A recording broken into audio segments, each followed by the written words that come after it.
आयुष कोमकर खून प्रकरणामध्ये न्यायालयीन कोठडीत असलेला आंदेकर टोळीचा म्होरक्या कुख्यात गुंड किंवा कुख्यात गुन्हेगार बंडू आंदेकर, त्याची भाऊजय लक्ष्मी उदयकांत आंदेकर आणि सून सोनाली वनराज आंदेकर या तिघांनी काल पोलीस बंदोबस्तात पालिका निवडणुकीकरता अर्ज दाखल केलेला होता.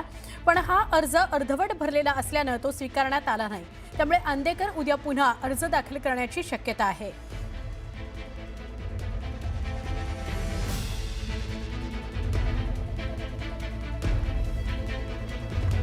आंदेकरनं काल अर्ज दाखल केला. आपली भाऊजय सून यांच्यासोबत आंदेकर कुटुंबातल्या तिघांनी हा अर्ज दाखल केला. पण बंडू आंदेकर याचा स्वतःचाच अर्ज अर्धवट भरला गेलेला असल्या कारणानं त्याचा अर्ज दाखल करून घेतला गेला नाही.